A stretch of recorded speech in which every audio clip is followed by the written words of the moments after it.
যখন বলা হয় আল্লাহর আইন বাতিল করে বিকল্প আইন তৈরি করা শিরক, আল্লাহর বিধান দিয়ে বিচার ফয়সালা না করে অন্য বিধানে বিচার করা শিরক, আল্লাহর দেওয়া মদ হারাম, এটাকে লাইসেন্স দিয়ে বৈধ করা হারাম, আল্লাহর দেওয়া সুদ হারাম, এটা যদি লাইসেন্স দেয় হালাল করে তারা কাফির হয়ে যায়। আল্লাহ রাব্বুল আলামিন সম্পদ বন্টন করেছেন একভাবে, এটার বিরুদ্ধে করলে সে কাফের হয়ে যায়।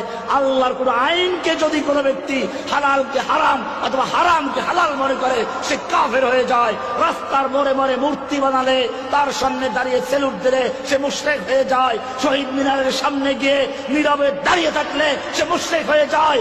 আগুনকে সেলুট দিলে সে মুশরিক হয়ে যায়।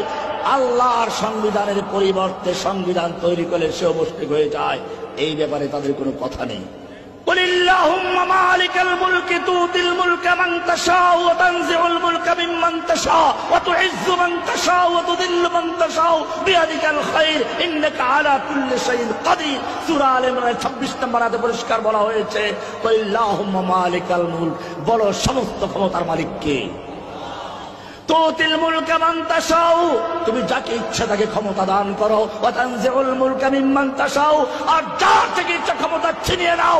তাকে রান্না করা খাবার খেতে দাও না, একটা বক্তব্য রেকর্ড করার সুযোগটাও দাও না। ওয়া তানজিউল মুলকা মিম্মান তাশা, সব কিছু ফেলে রেখে তাকে হেলিকপ্টার ভাড়া করে তার ব্রিফকেস নিয়ে তাকে দিল্লি পালাতে হয়। ওয়া তানজিউল মুলকা মিম্মান তাশা তুমি যাকে ইজ্জত দাও, তুমি যাকে ইচ্ছে ইজ্জত দান করো। ওরা চেয়েছিল আমাদেরকে বন্দি করে, হাতে হ্যান্ডকাপ লাগিয়ে, মাথায় হেলমেট পরে, পায়ে দড়ি লাগিয়ে, গায়ে বুলেট প্রুফ জ্যাকেট লাগিয়ে দুনিয়ার সামনে অপমান করার জন্য। কিন্তু আর দুনিয়া দেখেছে আমাদের যখন কোর্টে তোলা হতো এইরকম অবস্থায়, তখন মানুষ আমাদের সালাম করত, পারলে কিছু হাদিয়া তোহফা দেওয়ার চেষ্টা করত।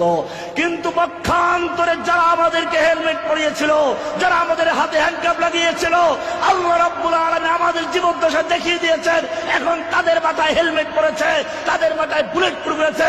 মানুষ যখন তাদেরকে হাতের নাগালে পায়, পচা ডিপ দিয়ে তাদেরকে স্বাগত জানায়, জুতা দিয়ে স্বাগত জানায়। পালাবার জন্য কালা মানিক কলা গাছের পাতা নিয়ে জঙ্গলে শুয়ে শুয়ে বাঁচার চেষ্টা করে। দরবেশ বাবা নিজের দাড়ি কামিয়ে মুসলিম থেকে সনাতনী হয়ে বাঁচতে পারে না। অত ইজ্জু মান তাশা ওয়া তুযিল্লু মান তাশা, ইজ্জত দেওয়ার মালিক কে? অপমান করার মালিক কে?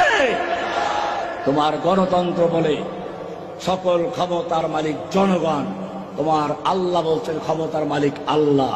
তোমার গণতন্ত্র বলছে জনগণ যেহেতু ক্ষমতার মালিক, আর ক্ষমতার কমান্ড হচ্ছে আইন, অতএব আইন তৈরি করবে জনগণ। তাই জনগণ ভোট দিয়ে সংসদে লোক পাঠায়, সংসদে গিয়ে তারা হয়ে যায় আইন প্রণেতা, ল মেকার। তারা আইন তৈরি করে আর সে আইন দিয়ে তোমাকে মানতে বাধ্য করে, না মানলে পুলিশ ধরে নিয়ে জেলখানায় নিয়ে যায়। আল্লাহ বলছেন আলা লাহুল খালকু ওয়াল আমরু, জেনে রেখো সৃষ্টি যার, আইন চলবে কেমন তার। ফালা ওয়া রাব্বিকা লা ইউমিনুন, না ওরা মুমিন হতে পারে না যতক্ষণ না পর্যন্ত হাত্তা ইউহাক্কিমুকা ফীমা শাজারা বাইনাহুম, তাদের পারস্পরিক বিবাদের ক্ষেত্রে, ঝগড়া ফাসাদের ক্ষেত্রে তোমার কাছে বিচার না নিয়ে আসবে, তোমাকে বিচারক না মানাবে, তার মানে কোরআন সুন্নাহর বিচার না মানবে। সুম্মা লা ইয়াজিদু ফি আনফুসিহিম হারাজাম মিম্মা কাদাইতা, অথবা তুমি যে বিচার ফয়সালা করবে, কোরআন যে সিদ্ধান্ত দিবে, সেই ব্যাপারে তাদের অন্তরে কোনো দ্বিধাদ্বন্দ্ব সংশয় থাকবে না। ওয়া ইউসাল্লিমু তাসলিমা, সম্পূর্ণরূপে মেনে নিবে। এটা না হওয়া পর্যন্ত ফালা ওয়া রাব্বিকা, তোমার রবের কসম সে মুমিন নয়। যারা হকের আওয়াজ তুলেছে, সত্য দিন প্রচার করেছে, তাদের সঙ্গে তাদের জাতির বিরোধ রয়েছে, যুদ্ধ হয়েছে, কতল হয়েছে, মারামারি হয়েছে। কিয়ামত পর্যন্ত যারা দিনের পথে থাকবে, নবীদের পথে থাকবে, হকের পথে থাকবে, কোরআনের পথে থাকবে, সুন্নাহর পথে থাকবে, সাহাবায়ে কেরামদের পথে থাকবে, বদরের পথে থাকবে, উহুদের পথে থাকবে, খন্দকের পথে থাকবে, মক্কা বিজয়ের পথে থাকবে, তাদের সঙ্গে বাতিলের যুদ্ধ চলতেই থাকবে।